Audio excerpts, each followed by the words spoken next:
Today, I want to talk about something that almost everyone experiences at some point in life: hatred, resentment, jealousy, anger, and the desire to see someone fail.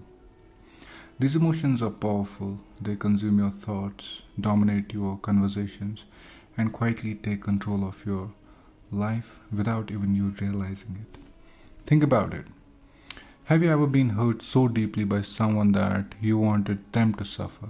Maybe you wanted their reputation to be destroyed.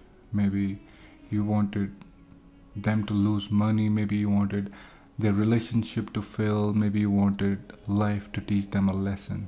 And perhaps in your darkest moments, you even wish it for their complete downfall. These are human emotions, they exist.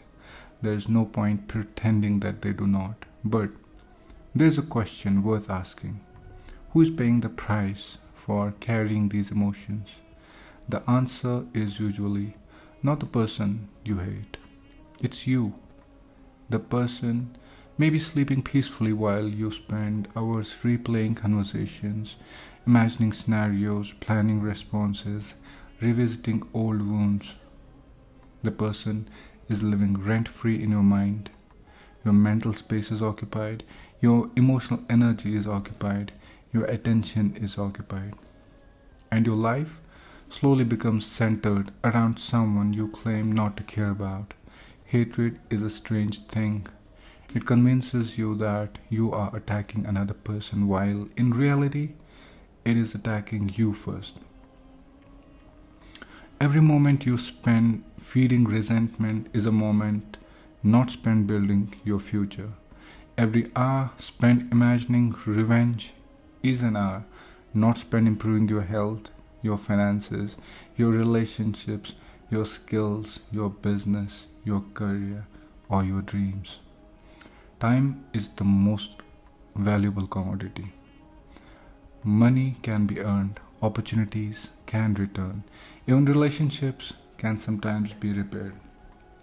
But time never comes back, and many people unknowingly sacrifice years of their lives at an altar of resentment. The interesting thing is that you hold on to hatred. Your mind begins searching for evidences to justify it. You start collecting reasons, you replay every mistake the other person made, you interpret everything through the lens of anger, and something else is happening. You find people who agree with you, you find people who endorse your thoughts, you find people who fuel the fire.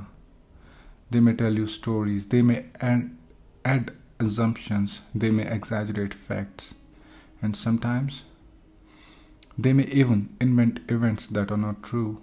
Not because they hate that person as much as you do, but they're entertained. They lose nothing by adding fuel to the fire. They are spectators. They are standing near the flames, warming their hands while your peace of mind burns. They may look like supporters, they may sound like well wishers, but remember this: the consequences of your action will be yours alone, not theirs.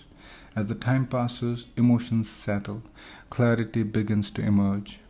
If you allow yourself to sit quietly and honestly examine the situation, layer after layer starts peeling away. You begin to see things differently.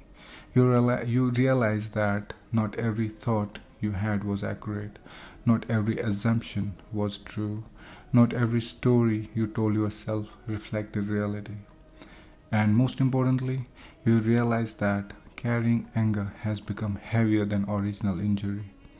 You start understanding that forgiveness is not always about the other person. Sometimes forgiveness is simply refusing to continue carrying this burden. You do not have to approve of what happened. You do not have to become you do not have to trust the person again, but you can stop allowing them to occupy your mind. You can stop allowing them to control your emotional state. You can choose freedom because while you are consumed with the thoughts of revenge, life is moving. it continues moving. Your goals are waiting, your family is waiting, your health is waiting, your dreams are waiting, your future is waiting. And every day spent feeding hatred is a day stolen from those things. Even if someone has hurt you so deeply, even if they betrayed you, even if they took advantage of your kindness, and if they caused damage that can never be fully repaired, you still have a choice. You can either spend your life becoming a prisoner of the past, or you can invest your energies into creating a better future. I personally believe life is deeply interconnected, like a giant web. When pressure appears in one part of the web, it reflects another part. Nothing exists in isolation. Every action creates consequences. Many traditions have different names for this principle.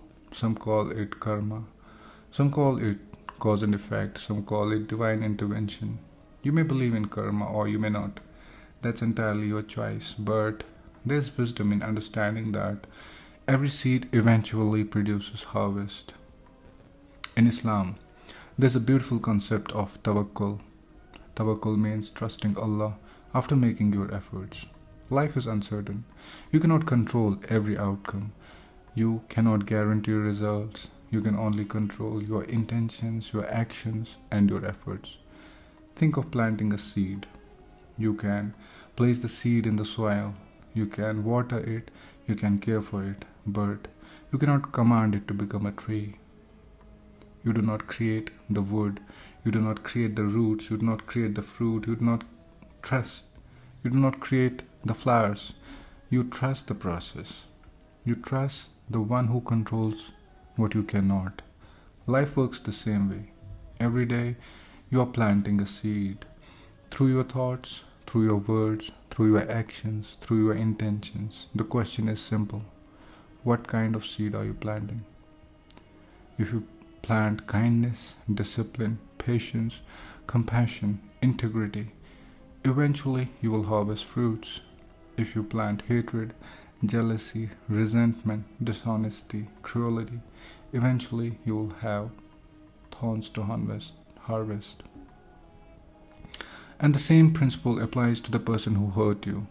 If they wronged you, the two are planting seeds. Trust the process. Trust that every action carries consequences. Trust that you do not need to spend your life acting as a judge, jury, and the executioner. Your responsibility is not to carry the burden of vengeance. Your responsibility is to continue growing, to continue building, to continue becoming. Let go of the poison. Release the resentment. Reclaim your mental peace.